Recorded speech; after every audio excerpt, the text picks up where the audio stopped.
All right, so we're diving into this Rogan O'Malley conversation, JRE MMA show 133, and I gotta say, this one is a goldmine.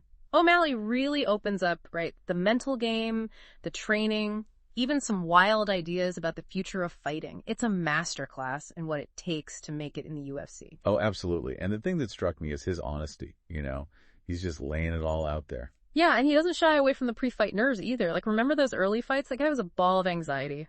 Can you imagine? Yeah. You're just starting out, convinced that one loss and you're cut.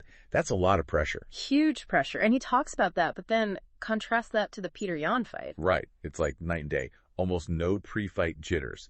That's incredible, especially against a guy like Yan. It really is. It shows how far he's come mentally. He talks about breath work, meditation. He's found ways to manage those nerves, channel that energy. Exactly. He's not just winging it.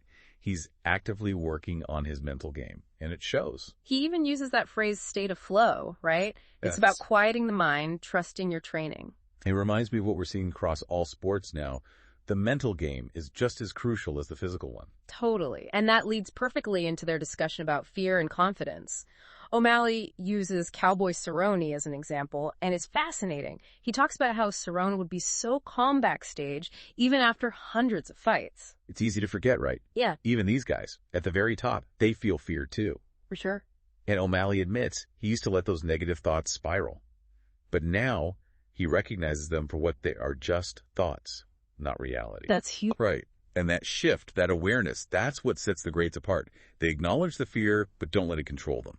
It's like he's mastered that mental side, and it bleeds into his training too, right? He seems to have found his groove. Yeah, he talks about those big gyms, like ATT, versus a smaller, more focused environment.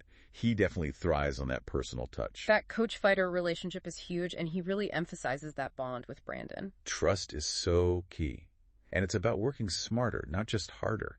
Reminds me of Nick Kerson's whole philosophy, extreme fitness over endless hours drilling techniques. Right. The Jose Aldo example, man. The guy was a cardio machine, always pushing the pace. Exactly. Outlast, outstrike. And O'Malley gets that. He talks about preventing injuries, too.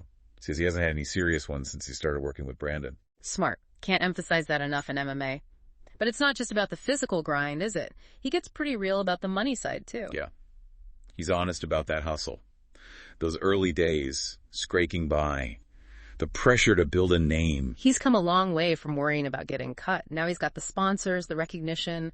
He's a star. But he's still hungry. And that's what I love.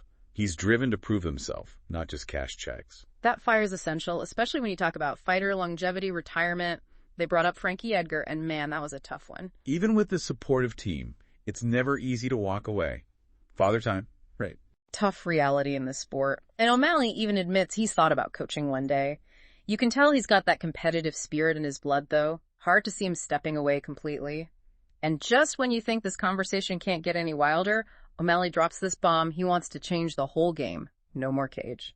Wait, what? I'm serious. He's talking about fighting on a basketball court. Get out of here. A basketball court. That's insane. Right. It's such a radical idea. But it makes you think, how much do the rules dictate the sport? Imagine, no cage to trap you, no grinding against the fence. You'd have to be so light on your feet. Speed, agility, footwork, totally different game. No more hugging it out. It'd be all about movement, strategy. Man, the visuals, fighters dodging and weaving, fans right there in the action. Talk about a high-paced fight. It'd be a far cry from those early UFC days they talked about. Remember, bare-knuckle brawls, anything goes. Oh man, those were brutal. I love how O'Malley admits he used to watch those and just cringe. Now look at him. It really goes to show how far the sport has come, from those early days to the technical battles we see now. And the safety measures, forget it. Speaking of, remember that story about Keith Hackney? UFC 4? Oh man, don't even get me started. Those palm strikes, brutal. It's almost comical looking back, but also scary. Shows how different things were, which is probably for the best. But it's a good reminder that fighter safety is paramount. Like they talked about with Tyrone Spong, that leg break, awful. And Conor McGregor recently, too. Those injuries can be career enders. It's a tough sport, no doubt. Takes a toll, which makes O'Malley's success even more impressive. He's managed to avoid major injuries, knock on wood. Shows how smart he is with his training, his fighting style. Absolutely. He's thinking long game, But he's not just a tactical fighter, he's a showman too, don't forget that. And his use of social media has been brilliant. Oh, for sure. That whole Snoop Dogg connection is wild. Who knew Snoop was such an MMA fan? Right. Sharing his highlights, giving him the nickname Sugar Shan.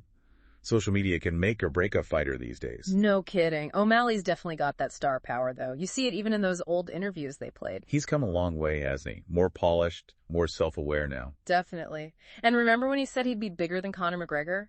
Everyone laughed. No, not so funny, is it? He's well on his way. Declaring the sugar era and all that, love the confidence. But that's O'Malley in a nutshell, right? Yeah. Not afraid to make a statement, back it up in the octagon. He's must-watch TV. And whether you love him or hate him, you can't deny the impact he's having on the sport. He's one of a kind, that's for sure.